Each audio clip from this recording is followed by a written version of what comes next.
Zadkiel's Dream Book was recently released by Troy Books, and it's one of Ebenezer Sibley's grimoires.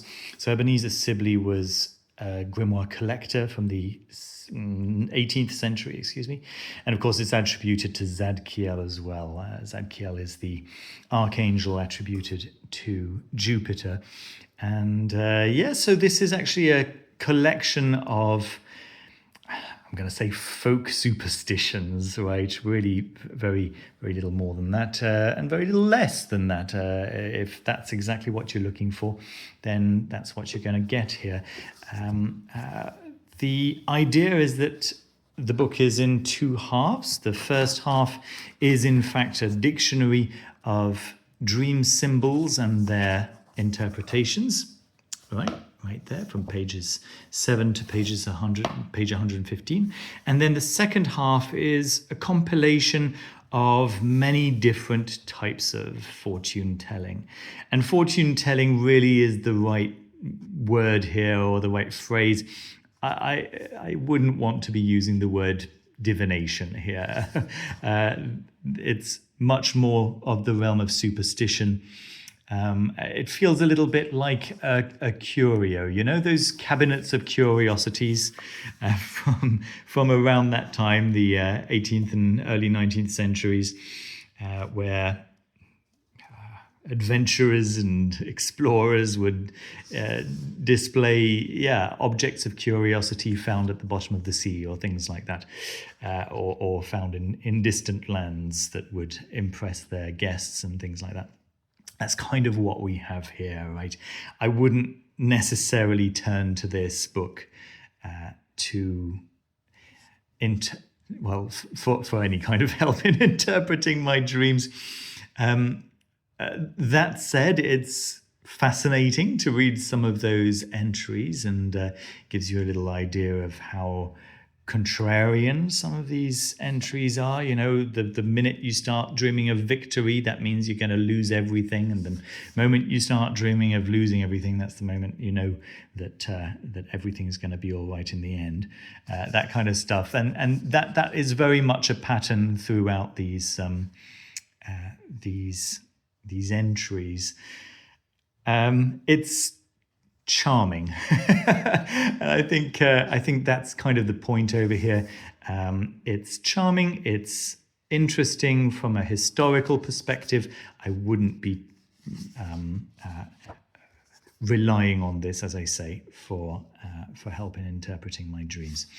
Then you've got the second half of the book, which is various types of fortune telling. Let me just find the beginning of that.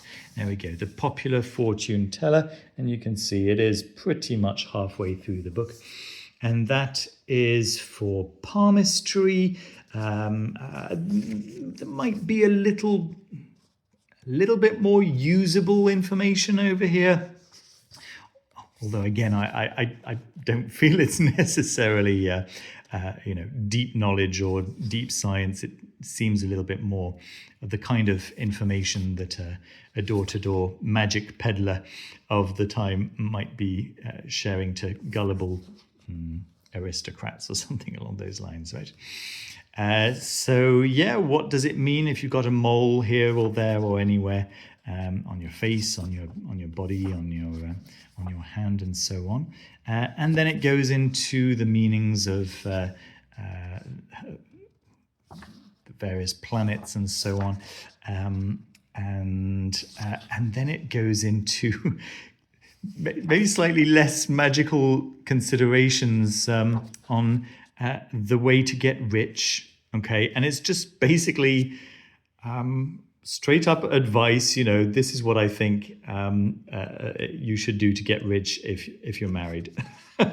Remember that time is money. For he that can earn 10 shillings a day at his labour and goes abroad, or sits idle at home one half of that day, though he spends but sixpence during his diversion, or idleness. He ought not to reckon that the only expense, he reckoned that the only expense he hath really wasted, or rather thrown away, 5 shillings. Besides, not sure how magical that is, but, it's sound advice, sure. Again, all interesting from a historical perspective, getting an idea of the concerns and interests and so on of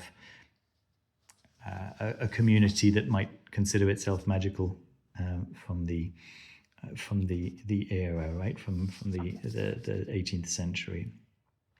Rules to know the temper and disposition of everyone, to know if anyone shall enjoy their love or not. So, yeah, very, very mundane concerns, which, again, not a problem. What is this? I can't remember. Oh, so another shorter dictionary of the interpretation of dreams. Of course, these weren't originally in the same book, so it makes sense to just have the whole thing available, right? There we are.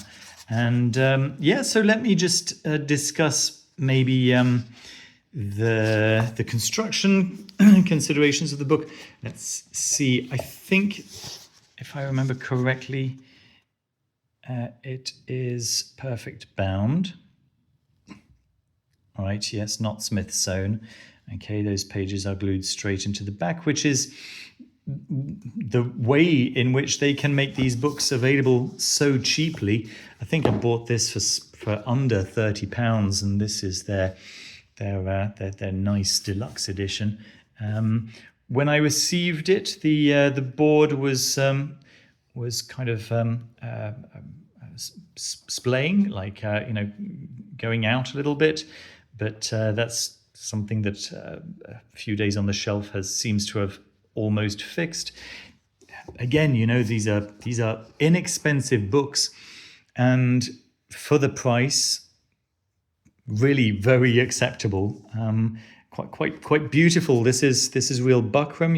It's not textured paper or anything. It's actual fabric, and yeah, lovely copper stamp on the front. Looks really good.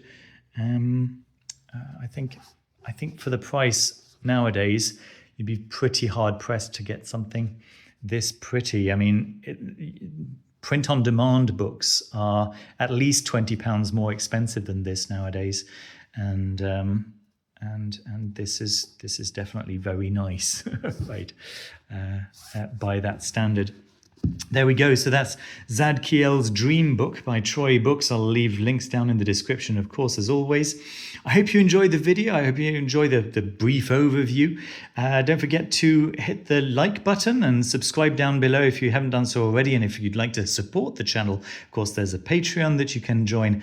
The link to that is in the description as well. And I really appreciate everyone who joins and does support the channel. Thank you so much to existing members who keep the channel alive. Please look after yourselves, look after each other, and I'll see you very soon with another video. Take care of yourselves. Bye-bye.